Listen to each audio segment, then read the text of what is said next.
may be seated.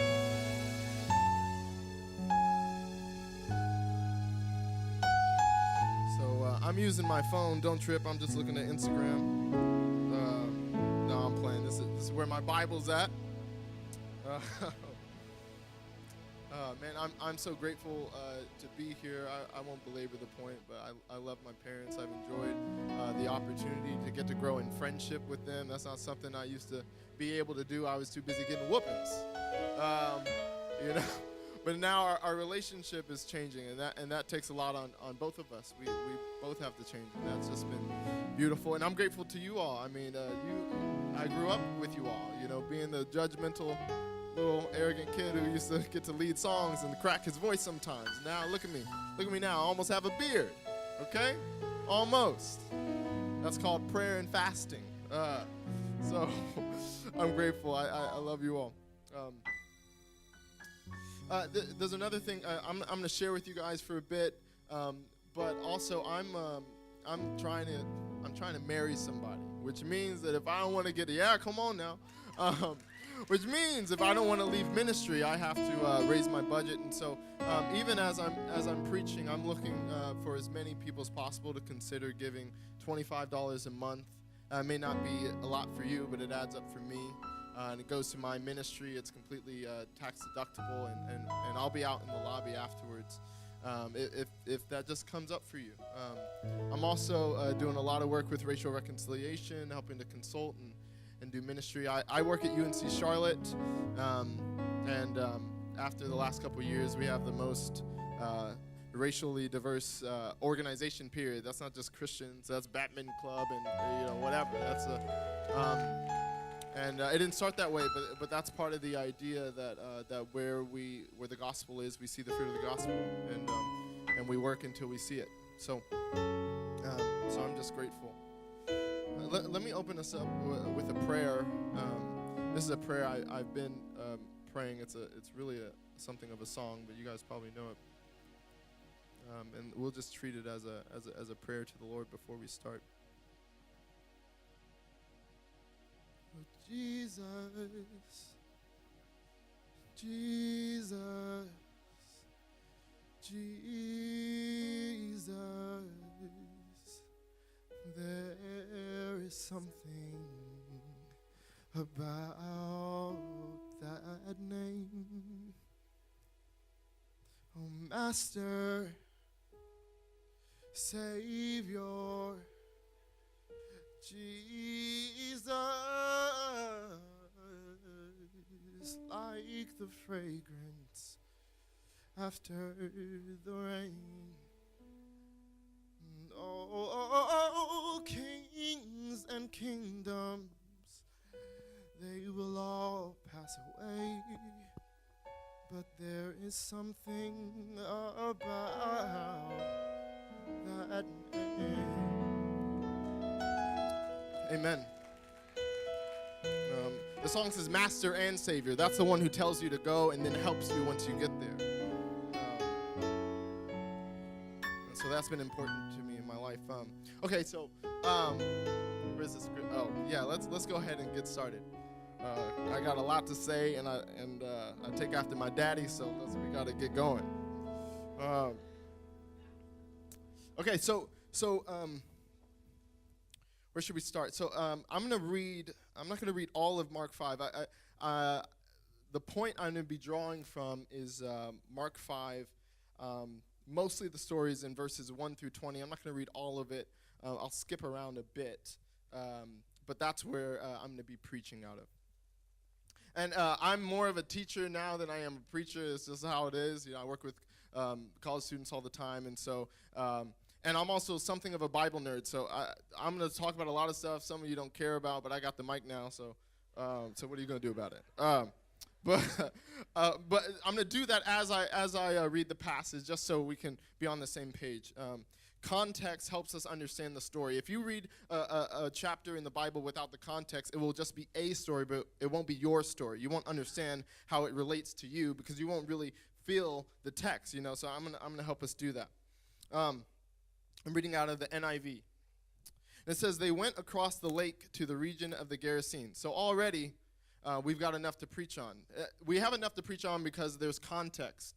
So here's why this matters, and this is something I'm always telling my students. Whenever you're reading something, you're trying to figure out how to read the Bible, you should be asking the question is, if this was all I knew, what would I know about God? Just helps you.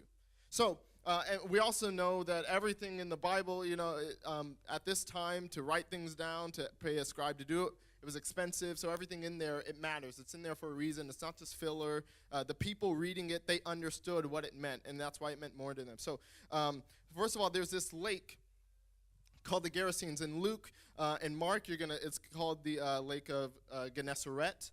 That's because they're Greek, and then in Matthew and John, it's going to be called the Sea of Galilee. Don't trip, it's the same thing, okay? And here's what you need to understand about that. This sea, it's like a lake, like a circle. On one side is one region, and on the other side is another. On this side are the Jews, all their cities. This is where Jesus does most of his ministry, Capernaum, Nazareth, blah, blah, blah, right? On this side, there is what's called the Decapolis. That's Deca in Greek, that's 10. Polis means city, just 10 cities, okay? Just rock with me. So, here's why this is important, because when Peter is talking to Mark, who's his scribe, and he's writing this down, he knows that when he says this, people who are reading it are going to understand some of the context here. The context here is that these people share an economy, but they don't share any spirituality. Okay, so the sea is the nexus for them. They travel, they trade, they fish there, they share customs, cultures. They're all under the rule of the Romans. But on this side with the Jews, these are the people that worship one God by many names. They call him Yahweh, they call him Adonai, they call him Hashem, they call him Elohim. It's just one God, though, with the answer to all of their many varied issues. You understand? So they worship one creator God. That was weird back in that day. You had a God over everything. You had a God over your home. You had a God over your washing. You had a God over your food. You had a God over your wars, right? And so every time a new issue came up in your life, well, easy. You could just make a new God, right? So on one side, you have the people that belong to one God by many names. On the other side of the sea, you have a people who, as issues rise up in their lives, they create their own gods. Does this sound familiar to you? Okay, so just as we keep going, think about the side Jesus is coming from. Let's just call them church people. And on the other side, these are people that don't know God, they don't know church, they don't know nothing except how to deal with their issues in the best way they know how. This is going to be very, very, very important. Understand the Jews would go there they would, how do we say this, use their prostitutes. They would exchange money there, but they didn't talk about Yahweh there. They were supposed to be the light of the nations, and there's a nation across the street from them, but that's not what they're there for. It's not personal, it's just business, okay? Right? So this is their context. In verse 2, it says, when Jesus got out of the boat, a man with an impure spirit came from the tombs to meet him. I'll come back to that. This man lived in the tombs, and no one could bind him anymore, not even with a chain. No one could bind him anymore. We'll come back to that too. For he had often been chained hand and foot, but he tore the chains apart and broke the irons on his feet. No one was strong enough to subdue him. Night and day among the tombs and in the hills he would cry out and cut himself with stones. When he saw Jesus from a distance, he ran and fell on his knees in front of him. He shouted at the top of his voice, "What do you want with me, Jesus, Son of the Most High God? In God's name, don't torture me." It's actually in this verse here that I take the title for what I'm sharing with you, which is, what do you want with me? I think that the demon asks here a question that every believer should be asking. I also think that if the Jews had asked, what do you want with me, to Yahweh, then the man wouldn't have been in the situation he was in the first place. But we're going to come back around to that. For Jesus had said to him, "Come out of this man, you impure spirit." Then Jesus asked him, "What is your name?" "My name is Legion." So now the demon is speaking in the man's voice. Be careful when your brokenness starts naming you. He says, "My name is Legion, for we are many." Now, you got to understand some context here as well. Actually, I missed something. I'll back up to it. But Legion is a Roman term, and it's a Roman form of an army. It's a military name. It would be the equivalent of if Jesus said to something nowadays, and the demon said, "My name is Navy," or my name is Air Force, or my name is Marines, right? So it's not just a military term. A legion is a very specific type of military force, okay? The legion was numbered about 5,000 to 6,000 people, and that's why scholars think there was about 5,000 to 6,000 demons in this man. It's a lot of brokenness. We know there's at least 2,000 because later on we're going to read these demons go into at least 2,000 pigs and run over the end. So this dude is dealing with some issues. And the type of military force that a legion was when Rome was seeking to take over a new territory, they would send the legion in first to hold the ground, to fight and to spy the land. And then once they had made ready all their preparations, they would bring in the rest of the army. That's going to become really, really important. So the other thing you got to know is that the Jews are obsessed with traditions and cleanliness. So this man lives in tombs, and for the Jews, to be among dead people would make them unclean. Okay? Also, he lives among unclean animals. The man is living among pigs, which were also unclean for the Jews. You couldn't touch them. You couldn't be around them. Even in this day, if you were to shake the hand of a man who owned pigs, you would be considered unclean. That's how deep some of this is. And this is all going to be really, really important as we go on. A large herd of pigs was feeding on the nearby hillside, and the demons begged him, "Send us among the pigs. Allow us to go into them." And he gave them permission, and the impure spirits came out and went into the pigs. The herd, about 2,000 in number, rushed down the steep bank into the lake and were drowned. Now, those tending the pigs ran off and reported this in the town and countryside, and the people went out to see what had happened. When they came to Jesus, they saw the man who had been possessed by the legion of demons, sitting there, dressed, and in his right mind. And here's the strange part, and they were afraid. Those who had seen it told the people what had happened to the demon-possessed man and told about the pigs as well. We see what their focus is. Then the people began to plead with Jesus to leave their region. As Jesus was getting into the boat, the man who had been demon-possessed begged to go with him. Jesus did not let him. This is the only account we have in the New Testament where a willing, faithful, earnest disciple is rejected by Jesus. There's other times he rejects people from following him, but he always points out that they have an issue. Their motives aren't quite right. That's not what happens here. The only time we see this, Jesus didn't let him, but said, "Go home. Go to your own people. Tell them how much the Lord has done for you and how he has had mercy on you." So the man went away and began to tell in the Decapolis how much Jesus had done for him, and all the people were amazed. Okay, so let's go.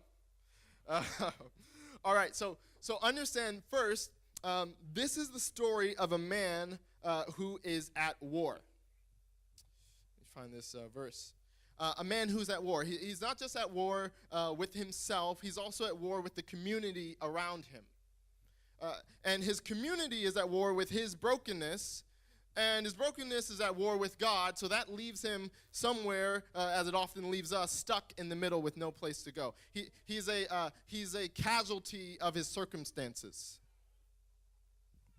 Now, we don't know how he got this way. The text doesn't quite tell us. That's not revealed to us. We don't know if it's a ritual or sacrifice or witchcraft. We don't know if his dad never said he loved him, if his mom told him things he should have never done. We don't know if he was touched inappropriately as a child. We don't know if he's been drinking too much. We don't know if he started smoking to take the anxiety off and now he can't go to sleep without hitting a blunt. We don't know what his issue is. We don't know how it started, okay? We don't know the lies he heard. We don't know if the people at his job aren't really feeling him. We don't know if he feels like the pastor at church doesn't see how hard he's working. We're not sure. We don't know if his spouse isn't giving him the affirmation he wants. We don't know if he's addicted to pills or pornography. We don't quite know what his brokenness is. All we can be reasonably sure of is that at some point in time, he broke. That at some point in time, some insecurity, some insufficiency manifested into some sort of sin. And when it happened, a demon who has a plan looked on and saw an opportunity. Because demons love dysfunction, and they notice that there's this dysfunction in this man, and so they say, okay, I think I can make a home here. And so we don't know how it started. We don't know his issues. We don't know if he's dealing with his sexuality, if he's dealing with this image. We're not quite sure. We just know that by the time we come along, he's broken. And he's broken in such a way that even as we read through the story, we're never quite sure if it's him or his brokenness speaking to Jesus. We can't quite be sure. Now, in the I'll just find it on my phone. In the first verse, it said they went across the lake to the region of the Gerasenes. I showed you a little bit why that's important. It sets up the context. In the second verse, it says, when Jesus got out of the boat, a man with an impure spirit came to him. And my first question is, how? How does a man who's been isolated by his community, how does a man who the community around him has stopped seeing him as a person, and now they see him as a problem, and like most problems, they put him out of sight? How does a man who has been caught up or cut off from all trade and travel and news, how does this man learn when nobody else knows that Jesus is coming? How does he know that Jesus is there? I just want to know how. Okay? It doesn't make sense to me. I kept reading. I'm like, this is, because that's all I do. I ask questions, and I look in the Greek, and whatever. And I'm like, what is this? What's going on? How does he know? This doesn't quite make sense. Now, I'm going to get to that. Actually, well, let's go there now. I think what happens is, and you tell me if anything in this sounds similar to what happens in your life, I think that what happens is one night while he's this is some pastoral license, okay? Don't take this to a seminary. This is just what's in here, okay? It seems like one night while he's out among the tombs, crying out and cutting himself with stones, it seems like the brokenness inside of him, the demon that's on his back ruining his life, starts to get a little agitated. Because we see very clearly that the demon knows exactly who Jesus is, where he's coming from, and has an idea of what he's here to do. Now, the man doesn't know, but it seems like the demon is not confused. And it seems like maybe one night when he's crying out and he's talking about how everything in his life is broken, nobody cares about him, they've given up on him, it seems that he gets a whiff of some agitation from the thing that's on his back. It seems like the demon used to be pretty content driving him into a far-off place, and we'll talk about that. And now he's kind of like, he's starting to hear rumblings that someone's coming there that's not supposed to be there. And this is just me, this is what I'm thinking, but it seems that by the time Jesus gets there, even though the demon should be running away from Jesus, the man is running towards him because there's something in him that's pulling him to the one that has the answers. And some of you are just like that. If you're anything like me, that sometimes you wake up on Sunday morning like, I'm not going to church, but something pulls you and says, hey, you know how you've been lonely for the last 3 weeks? There's actually an answer. Now, you're not going to quite know what it is until you get there, but there's something that's pulling you because there's an answer to your situation. That's just what I'm getting. And sometimes it's even the case that our brokenness almost prophesies to us. That in order to be broken, it means that something broke, which then means something was whole. And so sometimes our brokenness is telling us where we need the fix. Do you understand? Sometimes that's what it's doing. Sometimes it's almost prophesying to us saying, hey, I know this is how you are now, but you weren't always that way. I know that now in your life you just tell people, I'm just angry, I'm just bitter, I can't do this, just how I am. But your brokenness says, no, you weren't always that way. Do you remember what happened to you when you were 7? Do you understand? This is just how I feel it. So somehow, we don't know, by hook or by crook, he ends up at the feet of Jesus. Now, in order to understand why this is so deep, why it's so significant, what's happening with this man and with this demon named Legion, you don't understand, it goes back to the lake. So, here's what we know. We know that some brokenness, some insecurity, some insufficiency pops up in this man's life, and a demon sees an opportunity And eventually he invites his friends. It's a house party, about 5,000 of us, okay, you know? Bring your own, never mind. So, so it's a party because dysfunction and demons go hand in hand. And here's why I think that Legion, a military, a strategy sort of name, talking about an army or an invading force, here's why I think he's doing things the way he's doing it, and he's doing it with this man. It's all in the context. The man is living among the tombs. He's living among the pigs and among the tombs. Now, he's on this side of the lake where there are no answers to a demon. On this side of the lake, when a demon comes upon you, people think you've been cursed by the gods. They're actually incentivized to ignore you, to leave you alone, to put you in bondage some way, to get you out of the way, because what's happening to you is what's supposed to happen to people who disobey or disobedient, didn't worship in the right way. There's no answer for them. If anything, they might just start a new god and see if that works. Because that's the side of the lake where people don't know who God is. But on the other side of the lake, there actually are some people who could help if they cared enough. On the other side of the lake, there's some people who routinely travel to this side of the lake, but in order to get there, they hear stories about a man who's blocking the way to certain passages, about how he can't be bound or held, by how it seems like he's been tormented by a demon, how it seems like he's getting worse and worse and worse and worse, that he used to be able to be chained, but now nothing can hold him. They know these stories, and what they do is they go around. That's what they do. Because on this side of the lake, there are people, let's call them church people. There's church people who know God and know that there's an answer to the brokenness of this man on the other side of the lake, but they're too preoccupied with their own piety, with their own traditions, with their own cleanliness. I think that the demon is thinking, man, this is some good territory, and the people that it should belong to aren't taking it. I think I'm going to set up shop here. I think this is going to be my new spot. Yeah, because I know if I can drive this man away into isolation, I know if here's what I'll do. I'll put him in the place the Christians would never go. I'm going to put him among the tombs where I know the church people on the other side of the lake, even if they were to come, they would never risk their own selves or their own cleanliness to go and help this man. They wouldn't do that, would they? I've got one better. Actually, I'm going to put him among the pigs too. So anybody even close to him, they're not going to want to feel with. They're not going to want to vibe with. I've got a plan. I'm going to take over this whole area, and I'm making a wager. I'm making a bet that even though there are Jewish exorcists on that side of the lake, even though there are Jewish rabbis with power, even though there are Christians in that church over there, I'm making a bet they wouldn't dare come here. Not because they were afraid of the man, but because it would be too inconvenient. I'm making a wager that I think that if I set up here, by the time it's over, by the time I have all of these 10 cities under my control, the believers on the other side will be like, well, how did it happen?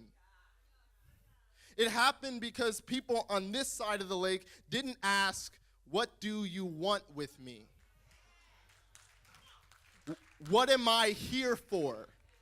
What's your plan for me? Not just for me. We ask that. What do you want for me? Give me something. No, what do you want with me?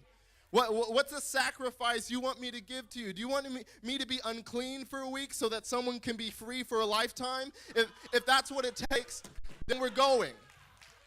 But nobody ever asked it, and so the man is just bound and more bound and more bound. I'm still in my intro. I'm sorry. No, I'm not. I'm playing. So we know that's some of this context. It says in verse 3, this man lived in the tombs. No one could bind him anymore, not even with a chain. We know that's how brokenness works. That you start with a little and you end up with a lot. You start with an inch, you've gone a mile. You don't even know who you are, how you could even do those things. That's for sure what happened in my life. Going from this guy who learned that he was supposed to be a virgin to marriage, and then becoming this sex addict and disgusting and depravity because I took an inch, because some things whispered to me about my insecurities, about how maybe I wasn't good enough, and maybe someone would love me if I could just make them feel good or whatever it was. And I didn't mean to start off all that bad, but by the end of it, I was gone. I don't know what your thing is, but that's what mine was. So I know it well. I know how this happens. And so here's what happens. It says, the man lived in the tombs. No one could bind him anymore, not even with a chain. For he had often been chained hand and foot, but he tore the chains apart and broke the irons on his feet.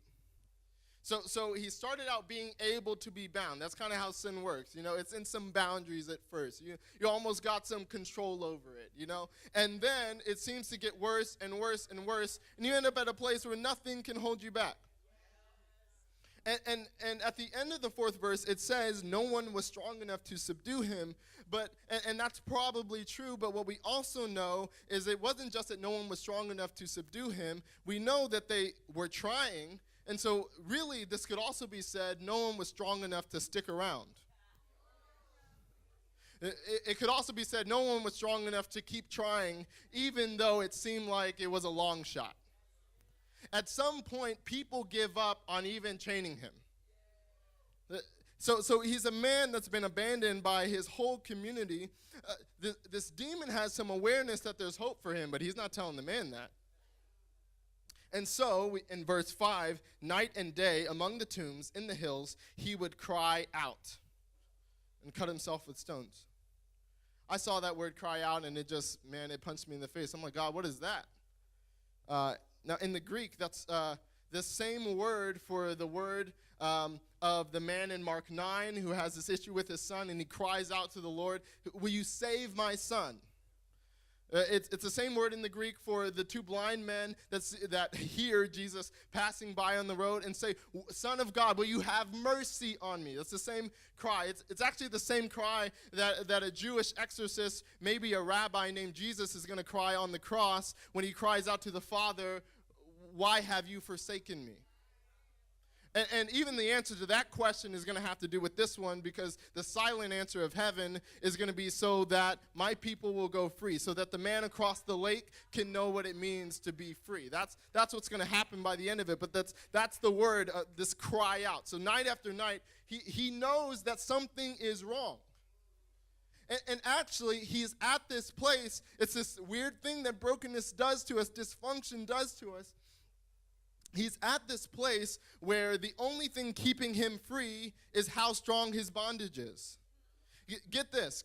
He's getting stronger and stronger because his sin is increasing and is increasing. Because he lives among a people who really don't care about helping him. They just want him out of the way.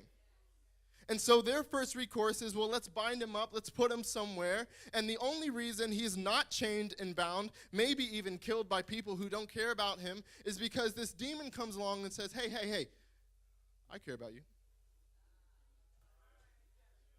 Hey, if you give even more to me, I'll give even more to you. I'll make you so strong, nobody could ever hold you again. And so now he's in this tension where the very thing he needs freedom from is the thing that's keeping him free. This is what happens in our lives when we say, man, I don't know who I would be. If you woke up and you weren't so angry at your husband, who would you be? If you woke up and you weren't so bitter, if you weren't so addicted to the things that you're addicted to, if you hadn't built your entire lie, your entire image, your entire persona around these broken things, who would you be? And so what happens is, because of shame and isolation and guilt, we get into this place where the very thing that we feel is going to keep us safe is the thing that's keeping us bound.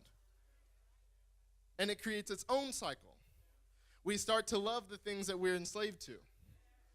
That's a biblical principle. We're supposed to be enslaved to God, and the more that we honor him, the more we love him. But the enemy, he can't create anything, but he sure knows how to twist things. And so he'll use a desire for intimacy, a holy desire, and he'll turn it into an addiction that says, hey, this is going to be the only way people ever know you, ever feel you, ever see you. Right? So you probably get this. Now, in line 6, it says, when he saw Jesus from a distance, he ran and fell on his knees in front of him, and he shouted at the top of his voice, what do you want with me, Son of the Most High God? In God's name, don't torture me. Now, Jesus goes on to ask him his name, and he replies that his name is Legion, and he begs Jesus not to send them out of the area. He's not worried about being sent out of the man. He's not really concerned about the community so much, but there is an area that he has his eye on. These 10 cities that he knows the people across the lake aren't really concerned about. Right? And so his concern isn't for the man, okay, get me out of here, but Jesus, if you have any decency at all, keep me in this area. I've got plans for this area, and you know, your people don't really care. So, and so this is the narrative, knowing that the demon has put him away into an isolated place where no Jewish rabbi would ever come, where no Jewish exorcist would ever go, until a man named Jesus decides to cross the lake. And he leaves having only had this one interaction. And so then the question becomes, why is it that Jesus is willing to ruin a local economy? 2,000 pigs, 2,000, just think about 2,000 of them being killed in an instant. That's loans. You know, what they would do is they would take out a loan, and then you would have the life of the pig, and you'd have to give reparations for that as you pay it off. Right? This is an economical thing. Jesus is messing with people's money. And he didn't have to do it. He could have just sent them out. It seems to me almost like Jesus is being a little, you know, he's trying to show people, hey, when you treat people the way you treat them, I take notice. You may not realize it, but we know in a couple chapters later, Jesus is going to arrive. Now, this man is a beast. He's the greatest evangelist we know of until we get to Paul. Because by the time Jesus comes back in Mark 6, a chapter later, and again in 8, we know by this time, Jesus is met with a crowd of people from all of the 10 cities. Right? So the dude is a beast. Right? He makes this happen. And it seems that they also, maybe they're hungry because they ain't got no pigs. Because the next time we see them, what does Jesus do? He feeds the 4,000. Because they're hungry, and he literally says, well, they're going to have to go to another region to get food. That's part of the issue. Now, I don't know. Look, this is just me, okay? Y'all, don't be mad at me. This is just what I'm thinking. I'm starting to think that Jesus said, hey, if you're not going to do what I tell you to do, if you're not going to treat people the way I treat them, then here's what I'm going to do. I'm going to mess with your money, and by the time I come back, I'm going to be the only person who feeds you. Okay, that's just what I'm thinking. I don't know. Now, we have to ask ourselves why all of this is so important. Why Jesus would cross the lake, risk being unclean. Jesus wasn't immune to the cleanliness laws. It was a costly, time-consuming process. And actually, for the Jews, when you see this in the rest of Scripture, you'll start to notice it now. But time after time, the Pharisees will kick people out of the synagogue. Now, for us, we're just like, I'm going to go to another church. I'm just going to go somewhere else, okay? But that's not their context. In their context, this is hard to feel, but you got to get it. There's one temple with one God, and where is he? In the back. Like, they really think God is in the land at the back of the temple. Like, if you go past his first court into his second court, you're going to get to the Holy of Holies, and God's back there.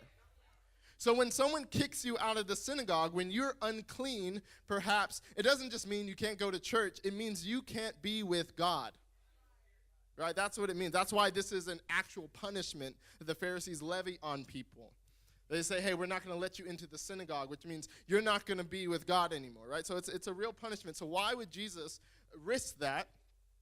Why would he destroy a local economy? Why would he entertain a conversation with an enemy? Why is he doing this? Now, some of it, I'm not sure. There's a lot in this text that, like, man, I was just like, bro, have I ever read the Bible? You know, you ever have those moments you're like, this is not in here. I've read this before. I ain't see it, you know? And some of it, I mean, even if you read closely, Jesus has to rebuke the demon twice. I don't know. I don't get it. I don't understand it. I'm not even trying. I'm not that deep yet. Maybe by the time I die, I'll understand why Jesus, the Son of God, has to ask twice for a demon to leave. I don't know. But there's some things here. I don't know it all, but here's what I know for sure. Jesus risked uncleanliness. He risked the ire of the Jews on the other side of the lake. He risked the disappointment and eventually the anger of the people he's surrounded with. And he ruins the local economy because the man is worth it. I know there's probably some other things, but I know that at the very least that's true, that the man is worth it. Now, what does this have to do with me and you? Well, there's a few things. One, it's not my job. For anybody who's my age or, the youth, it's not my job to convince you that Jesus is real. I'm not even going to attempt. I don't do that anymore. Because one day you're going to be in a place like this man, and a good book will not save you. It's a great book. I love it. I read it all the time. But it's not Jesus. And in order to do the things that Jesus wants you to do, in order to take the risks he's going to ask you to take, you're going to need to know that he's real. That he's real. Not just you go to church and you sing a song and you cry when the Spirit moves. Hey, I'm with that too. I was up here boo-hooing, right? But not just that, but when you're alone, when you've been isolated and there's something in you that got into you because of a mistake you made, because of a habit you started, and you're alone, and everything in you just wants to cut yourself even if you could get it out. You need a person. You need a person. I can't talk you into a person. I won't even try. In 1 Corinthians 2, Paul warns about that. Right before 3, he says, hey, look, some of you, your faith rests on the wisdom of men. That people with eloquent words and phrases have come to you and convinced you to believe. And he says, I dare not do that lest I rob the cross of its power. Instead, I came to you with what? The power of the Holy Spirit. So that your faith would not rest on the words of men, but would instead rest on the power of God. Only later did I come to you with mature phrases. That's 1 Corinthians 2. Right? So it's this idea. Paul knew it, and I've learned it too, right? So I'm not going to convince you to follow Jesus. Here's what I do want to tell you is that the people on this side of the lake were struggling with issues much like you. They had their own issues and their own things that they desperately cared about, needed help with. And their answer was to build an idol for themselves and then worship it. And we see where that gets this man. It just doesn't work. And I think that I found in myself pain is a good lesson. It's a good teacher, rather. It really is. I wish I could have just believed the things I was told. It would have made my life so much easier, but I had too many insecurities, too much hard-heartedness. I thought I was too smart. I thought people weren't really giving me the truth. I didn't believe it because I'd never met them. And that's what it means to meet a person. You can't just know about a person. You have to meet him. And so here's what I want to encourage you to do. I know it's a little orthodox. This is what I do with my students. I was talking with a student who's dealing with his sexuality, and he knows that I hold to a biblical orthodox view of sexuality and stuff, but I have a ton of gay students because I don't care. It's just, I made a resolution that I would never treat a symptom as a root issue ever again. So I'm not tripping, The world may say you can be defined by your sex or by your job, your career. That's not what my Bible says. It says I'm defined by God and God alone. So I'm not going to feed into the stereotype and say, okay, well, now because you're gay, that's all I'm going to talk to you about. It's just not that deep to me. I know that if you meet a person, you'll do whatever it takes to be with him. That's my thing, right? So here's what I want to encourage you to do. I was talking to this guy. He's struggling. And he's saying, man, this is just me, and like it feels like God is asking something special from me, and just heartbreaking, and he's crying, and I'm like, look, I understand what you're saying. And this is why we need integrity in our lives, because you can't say this unless there's integrity in your life, right? And I have a relationship with him. He knows my life. He sees my life because I open it up to him. And I said, hey, bro, I got you, but the church has lied to you. You feel like something special is being asked of you because the church only surrenders to the things of Jesus that they want to surrender. You're living among a people who say that you can only get married to a man and woman, or a man or a woman, and haven't even considered that God might not want them to be married at all. They just haven't even considered, right? So meanwhile, people are telling you something in particular, but it's not enough. Everybody is being asked for everything. I'm sorry. That's why I said, man, I apologize to you on behalf of the church that has lived such an incongruent, lack of integrity life in front of you that it seems that God is asking everything from some people and not so much from other people. That's our fault. But here's what I'm going to tell you. Look me in my eyes. If God asks me for my relationship with my girlfriend right now, that's holy. We haven't had sex with each other. We haven't crossed these boundaries. That's holy. If he asked me for it right now, tell me if you think I wouldn't give it up for him. And he's like, yeah, I know you would. Okay, so don't listen to the world. Listen to me. All right? If they don't have what you have, don't listen. If they don't have what you want and what you need, my life is better than yours. I'm poor. You know, I'm in a dead-end career. But I'm full of joy in life because I know that there's a person behind all of this who cares. And so this is what I said to him, and he said, man, this just freed me. He was like, Brent, I hear you, but I don't know him like that. I don't think I know him well enough to surrender everything to him. That's just so much. I can't even imagine. He began to cry like someone had died. I just have never, wailing. Like, I was like, I just haven't seen it that much. Someone crying in that way. And just like, man, I can't do this. It would feel like dying. And I'm like, well, one, that's the point. But also, don't skip over that. But also, that's not what he's asking for. If you don't have enough to surrender the things that Jesus wants you to surrender, ask him. And he's like, you mean I can ask him? I'm like, not only can you, you should. Blind faith is unbiblical. Jesus didn't walk around doing miracles for 3.5 years so that you could believe a story that someone else had. Can you name a single encounter anyone ever had with Jesus that it was hearsay and that's how they became a believer? It's just not in the scriptures. He meets people because he's a person. Because people are suffering personally, and a personal suffering demands a personal response. And so Jesus the person is coming to meet them, just like Jesus the person is coming to meet this man. And that's my encouragement to you, to say, man, I want that. I want to be able to surrender. I want to go to these people that don't look like how I look and live among them. And you know, the real issues, the people you're thinking about, like, man, who would those people be? Them. Whoever's coming up for you. I want to sacrifice for them. I want to know what it means. I want to be able to say what Paul said and say I ran the race. I want that.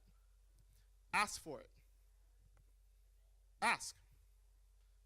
Ask him to be who he said he would be.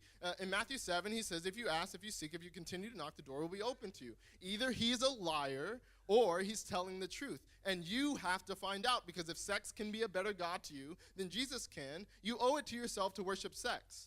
I'm not telling you to worship the God because it's the right thing to do. That wasn't enough for Adam and Eve. It won't be enough for you. Adam and Eve knew what the right thing was. Was that enough for them? No. They weren't sure if God was really good, though. That's the fears that the enemy played on. Said, hey, I know he gave you all this stuff, but actually he's stingy. He just wants things from you. He's actually holding back the best part. He played on their insecurities of like, man, I know God's God. I know that's God. I know he made all this, but is he good? And the enemy came and said, no, God's God, but that doesn't matter. I can give you something that's good. And what you need is Jesus to show himself to be good to you. And my encouragement is to ask and ask and ask until he does, or don't follow. That's what I tell my students, and they come to faith all the time. Because Jesus is Jesus. Because he's waiting for someone to say, okay, it's my turn now. Oh, you need something only God can do? I know the person. I got this. So, wow, 6 seconds. Okay, let me close. Let me close here. And I want to share a story. Because here's my encouragement, that I fully believe that if some Jewish exorcist or some Jewish rabbi had asked Yahweh, what do you want with me? That while they were crossing the lake and ignoring this man who was in bondage and needed help, while they were going around or looking across and saying, but it's just too inconvenient. What do you want with me? I think that's what they were supposed to ask. I think the demon was really prophesying and he didn't know it. If even a demon can ask the right question, we can probably figure it out. There was this encounter I had with this guy on campus. He's in a cult. There's this cult running around campus that they're real good at what they do. I mean, they know their Bible really, really well. They evangelize like crazy. I mean, they evangelize more than I do. It's to my shame. And most of the campus ministries on campus don't know what to do. They're just like, they don't really know what to do because they're really, really good, and they're gathering more and more students. And they do it in such a way that by the end, you don't even know what's happening. You're getting baptized in the name of a Korean man who died 30 years ago that they worship as the risen Savior. And his wife, they worship as a fourth aspect of the Godhead. And they call her God the Mother, and they bow at her feet and ask for her spirit to be on them.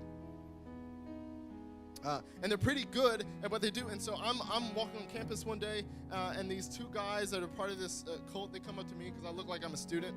And they're like, hey, do you know who God the Mother is? And they're trying to evangelize to me. It was a wrap after that. They walked up to the wrong person. They didn't know it though. So they're sharing and they're and they're really good at manipulating scripture. They're like, oh well, in Revelation 21, I'm like, but have you read Revelation 19? You're not gonna do that thing where you read Revelation 21 verses 13 through 19, but you didn't read Revelation 19. You didn't do that. You're not gonna do that to me, right? And they're like, So they're stressed and they're on the back end. And by the end of it, I'm like, hey, you see how this didn't go well for you? This is what I said, word for word. You see how this didn't go well for you? And they're like, yeah. And they were like, are you a doctor? No, I'm just a Christian. I read my Bible. You should, it's that's all. I just read my Bible. And so I'm saying to him, I'm like, yeah, this didn't go well, but you know what? I appreciate your heart because you're doing something because you think it's the truth. The only problem for you is that it's not the truth. But you care about a lie more than most Christians care about the truth. I appreciate that. I think God is honored by your sacrifice. I hope that God will encourage me to love the truth as much as you love a lie. Also, I want to meet up with you. Got their numbers or whatever. So I would see them on campus. And now they avoided me like the plague. I just always ruin their day. If I see them evangelizing, I'm like, and they just, they skedaddle. It's not going to work. So, but I kept seeing them on campus. And one guy in particular that he's just one of those people when you look at him, you're like, you grieve for them. You're like, man, I can see the heaviness on you. So lonely. I don't know how you've made it this far. You should have killed yourself by now. I just don't get it. And so every time I started to see him on campus, at first I was pretty self-righteous. I was like the Jews were. I was like, man, these are my enemies. I don't like them. But God kept being like, Brent, that's not what I sent you here. That's not what this is about. And I would try to engage with them to show them how much more right I was. And God was like, Brent, that's not what this is about. That's not what this is about. And I keep talking and engaging with them. And finally just start trying to love on them and pray for them and buy them food or whatever. And so one day, one of the guys who evangelized to me about a month prior, he's in the student union. I see him. He seems pretty down. I'm like, hey, man, come sit down with me. And so he decides to sit down, and I start asking him his story, and he starts telling me what's been going on and like how he's so crazy lonely and depressed, how the only reason he got into the cult is every day he rides a 45-minute train to campus. He's not even a student. He rides a 45-minute train to campus to sit in the middle of the student union just so he can be around people because he's so lonely. And that the first people who came up to him to talk to him were this cult. We have 70 campus ministries on my campus and one cult. And the first people that came to him, he said, I sat here for months and months and months just to be around people because I hate being alone. His mom has schizophrenia. I mean, it's just a bad situation. And he's like, the first people that cared about me were these people. It sounded a lot like Legion. The first people that ever did anything for me, kept me free. I mean, it was just them. And so I'm like, you mean to tell me that on a campus with 70 ministries, that the first people who saw a lonely person was the enemy? I mean, it broke me. And so he's just, and now he's crying. And I'm like, hey, why are you crying? He's like, man, I'm just so sad. I'm like, hey, but doesn't your God have an answer for that? What happens when you pray to that Korean guy? He's like, nothing. I was like, yeah, that's because your God isn't real. Let me tell you about a real God. I got to evangelize to him. He came to Bible study with me that night, and he became a Christian.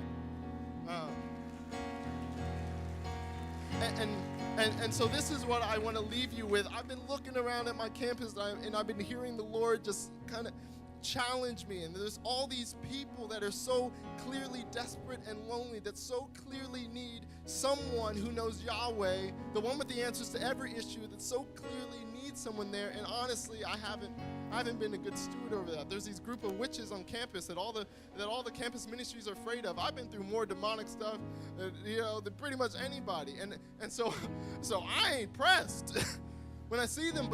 And I began to talk to people and be like, well, they're meeting on campus, and and I'm not like I want to go bust it up. I'm like, they just don't know that their God isn't real. And like, are we going to do anything? And I started asking people, are you going to do anything? I'm like, man, we don't mess with that. And I'm talking to mentors, and I'm like, hey, you want to be careful? And I'm like, I don't know. And I'm struggling of like, man, I want to go help, but like, I don't think it's popular.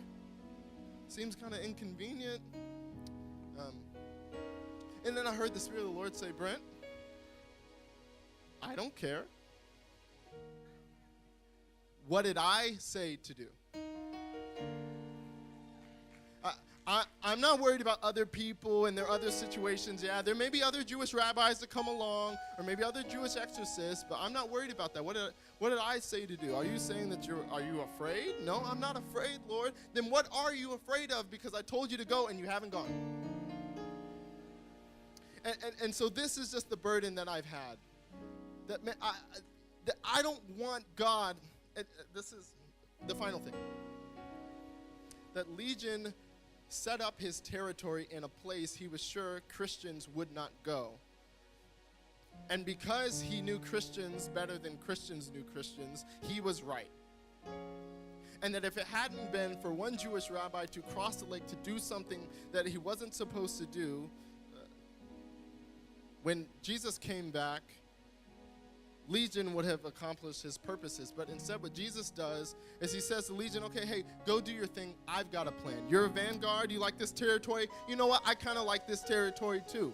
I kind of like this space. I think I'm going to live here. I think I'm going to stretch out here. In fact, you needed 5,000. I need one. Here's what I'm going to do. I'm going to make a wager. I'm going to send one man out with the power of the Holy Spirit, and you send 5,000 demons, and we'll come back in a couple weeks, and we'll see who wins. And so this man goes into the rest of these cities, and by the time he comes back, he's evangelized, and all the people know who Jesus is because of one man with one spirit worshiping one God was more and greater than 5,000 demons. And I want that to be our witness. So let me pray. Dad, I thank you that you know us and that you see us. Holy Spirit, would you light a fire in us that longs to see you exalted in the way that you deserve, that longs to give you honor and glory that belongs to you and to you alone, that longs to see people who are broken, lonely, and hurting, who are depressed, insecure, and insufficient, come to know the love of Jesus Christ and be made new in your presence. God, would you do that for us? Would you convict us? Would you put a rock in our soul that will not go away until we have accomplished the purpose you set for us? Because you promised that the church would prevail against the gates of hell, but it seems like when we look around at our communities that the gates of hell are prevailing, and we don't want to be the people that had to have you come back to do our job. God, would you convict us until we see you again? I pray this in your name.